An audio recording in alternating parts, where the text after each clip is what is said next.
आज हम पढ़ेंगे कक्षा 6 की बुक वसंत का दूसरा पार्ट बचपन। ये पार्ट कृष्णा सोबती ने लिखा हुआ है। इनका जन्म गुजरात पाकिस्तान में हुआ था और ये करीब 95 वर्ष की अवस्था तक जीवित रही। पिछले ही साल सन 2019 में इनकी मृत्यु हुई है। तो इससे ये अंदाज़ा हम लगा सकते हैं कि ये काफ़ी एजेड महिला हैं, काफ़ी उम्रदार महिला हैं ये। तो इन्होंने पाठ की शुरुआत भी ऐसे ही की है। वो कह रही है कि मैं तुमसे कुछ इतनी बड़ी हूँ कि तुम्हारी दादी भी हो सकती हूँ, तुम्हारी नानी भी, बड़ी बुआ भी, बड़ी मौसी भी। तो ऐसे वो अपना इंट्रोडक्शन दे रही है। इसका मतलब क्या है कि वो उम्रदार महिला हैं और कह रहे हैं कि लेकिन परिवार के लोग उनसे क्या जीजी कहते थे। तो अब वो कह रही है कि क्या है, आजकल मैं बहुत बड़ा महसूस कर रही हूँ। और अब वो क्या है, अपने आप को बहुत उम्रदार महसूस कर रही हैं, सयाना महसूस कर रही हूँ का मतलब क्या है, उम्र वाली महसूस कर रही हैं वो अपने आप को। और इस पार्ट में उन्होंने क्या है, अपने बचपन के बारे में बता रही हैं। अपने बचपन के बारे में बता रही हैं कि कैसे उनके ज़माने में और आज के ज़माने में इतना अंतर हुआ है। उनका जन्म पिछली शताब्दी में हुआ था। उनका जन्म सन 1925 में हुआ है। तो हमारे से पिछली शताब्दी में इनका जन्म हुआ है। और वो बता रही हैं कि क्या है, उनकी सदी में, उनके ज़माने में और आज के ज़माने में पहनावे में क्या है, बहुत सारे परिवर्तन आ गए हैं। पहले वो क्या थी पहले रंग बिरंगे कपड़े पहनती थी। उन्होंने जैसे कह रखा है नीला, जामुनी, ग्रे, काला, चॉकलेटी। पर अब वो ऐसे कपड़े नहीं पहनती हैं, अब वो सफ़ेद कपड़े ज़्यादा पहनती हैं। पहले वो फ्रॉक, निक्कर, वाकर, स्कर्ट, लहंगे, गरारे पहनती थी। अब लेकिन वो चूड़ीदार और घेरदार कुर्ते पहनती हैं। और बचपन के कुछ फ़्रॉक तो वो कह रही हैं, जैसे हल्की नीली, पीली और धारी धारी वाला फ़्रॉक। कुछ फ़्रॉक तो उनको अभी भी याद हैं। उनको अपने मोजे और स्टॉकिंग्स भी याद हैं। और वो कह रही हैं कि क्या है कि उन्हें नए जूतों से ज़्यादा पुराने जूते ज़्यादा पसंद थे। पुराने जूते क्यों पसंद थे? क्योंकि नए जूते जो थे वो काटते थे और उनको क्या करना पड़ता था, अपने साथ एक रुई रखनी पड़ती थी। जब भी वो जूते काटते थे तो वो उस रुई को अपने जूतों में लगा लेती थी। पर अब ऐसा नहीं होता है, कह रही है, अब ज़माना बहुत आगे बढ़ गया है। और वो बता रही हैं कि अपने मोजे वो खुद धोते थे। वो लोग अपने मोजे खुद धोया करते थे। और जो मोजे होते थे वो नौकर या नौकरानियों को नहीं दिए जाते थे उनके मोजे। तो उनका जो इतवार का दिन था वो इसी में जाता था। वो पहले अपने मोजे धोते थे और उसके बाद अपने जूते पॉलिश करते थे। तो ये सब काम वो बता रही हैं कि वो अपने बचपन में करती थी। बूट पॉलिश भी वो लोग करते थे। और बूट पॉलिश करना, राइटर कह रही हैं कि उनको बहुत अच्छा लगता था। कभी कभी वो कह रही हैं कि क्या है, हम लंबी सैर पे भी जाते थे। पर ऐसी लंबी सैरों पर जाने पे उन्हें क्या खास ध्यान रखना पड़ता था। उन्हें अपने नए जूते अगर होते थे तो उसके साथ उनको रुई भी थोड़ी रखनी पड़ती थी, जिससे कि कहीं पर जूता अगर उनको परेशान करने लगे, काटने लगे, तो वो वहाँ पर रुई को लगा लें, जैसे मैंने पहले भी बताया। हर शनिवार को क्या था, उन लोगों को ऑलिव ऑयल, जैतून का तेल पीना पड़ता था। तो ऐसा माना जाता है कि वो पेट के लिए अच्छा होता है। और ऐसा उनको करना पड़ता था। और वो कहती हैं कि क्या है, उनको शनिवार को ही क्या है, नाक में उसकी महक आने लग जाती थी। उनको मालूम था कि क्या है, उनको आज जैतून ऑलिव ऑयल पीना पड़ेगा।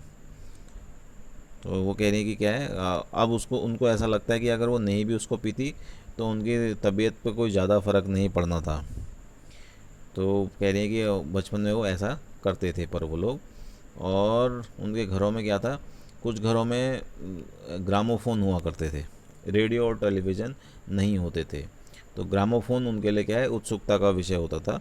आज के ज़माने में हम कह सकते हैं जैसे कि स्मार्टफोन हैं और जो नए नए यंत्र हैं, जैसे टेलीविज़न है या रोबोट हैं, कंप्यूटर हैं, ये हमको आकर्षित करते हैं। पर उनके ज़माने में ग्रामोफोन होता था।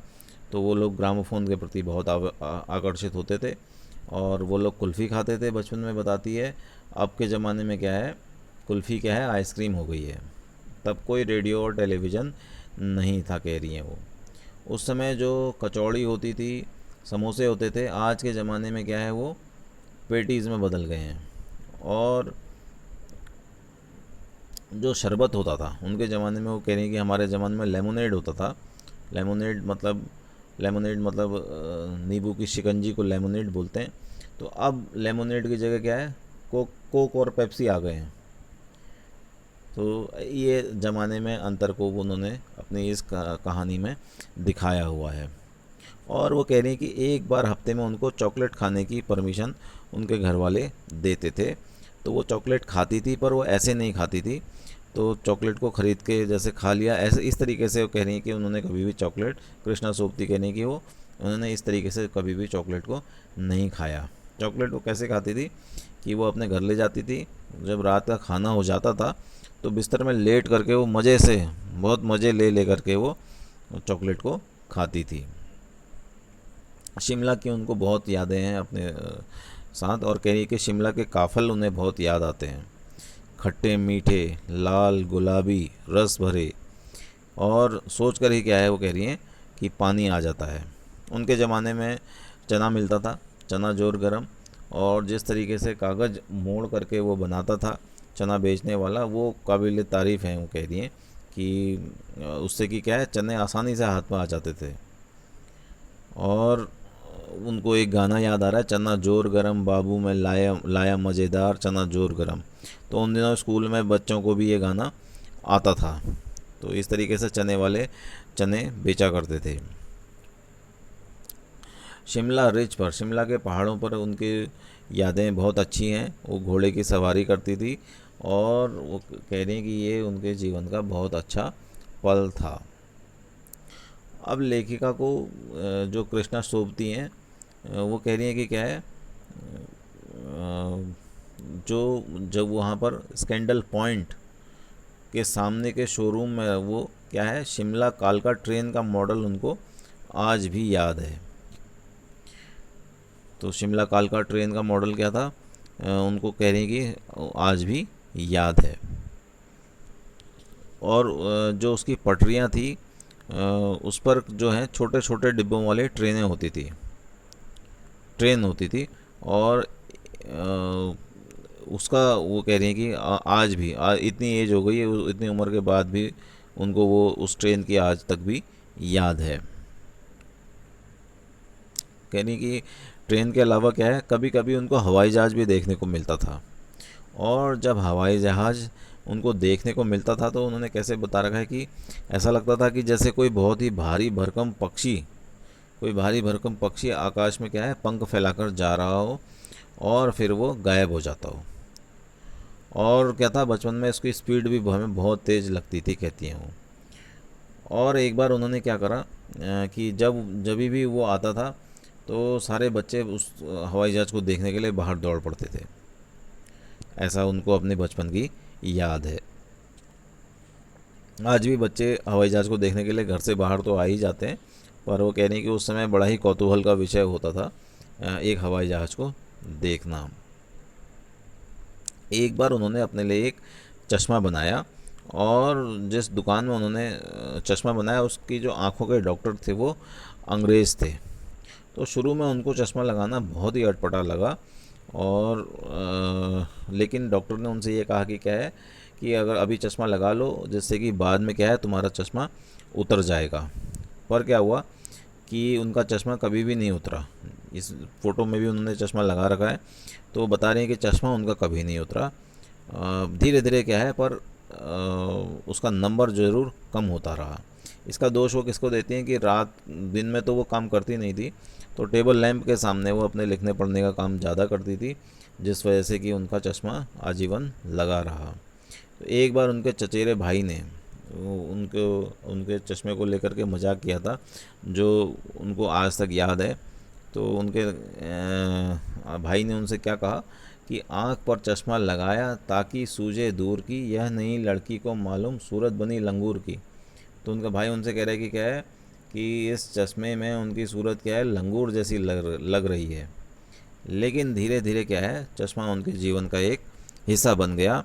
और जब ये घटना हुई, जब उनके चचेरे भाई ने उनको चिढ़ाया, तो वो क्या है कि अपने को शीशे के सामने खड़े होकर देखती थी, चश्मा पहनती थी, फिर उतारती थी, और बोलती थी सूरत बनी लंगूर की, जो उनके भाई ने कहा था। फिर वो कहती थी नहीं नहीं नहीं ऐसा नहीं है, फिर हाँ हाँ हाँ। तो शीशे में इस तरीके से वो खुद से ही बात करती थी। तो ये उनकी बचपन की याद है।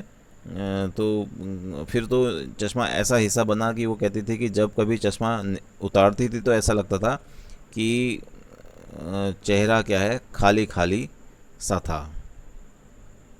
चेहरा क्या है, चश्मे के बगैर खाली खाली सा लगता था। अब वो कह रही कि क्या है कि पहले वो सिर में टोपा भी लगाती थी, ठीक है, काली फ्रेम वाला चश्मा और लंगूर की सूरत। ये जो फ़ोटो है इसमें थोड़ा वैसा चश्मा दिखाया है। तो ये वो कह रही हैं ये है। और जो टोपे से मतलब यहाँ पर टोपा से मतलब उनका क्या है, जो हिमाचली टोपियाँ वो लगाती थी, ऐसी रंग बिरंगी टोपियाँ लगाना लेखिका कह रही हैं कि क्या है, आज भी ऐसी रंग बिरंगी हिमाचली टोपियाँ लगाना लेखिका को आज भी पसंद है। तो ये उन्होंने अपने बचपन की कुछ यादें, अपने बचपन के कुछ जो किस्से हैं और जो बचपन की यादें हैं, बचपन की जो घटनाएं हैं, उनके आज की ज़माने से उन्होंने तुलना की हुई है। ये था हमारा दूसरा पार्ट, बचपन।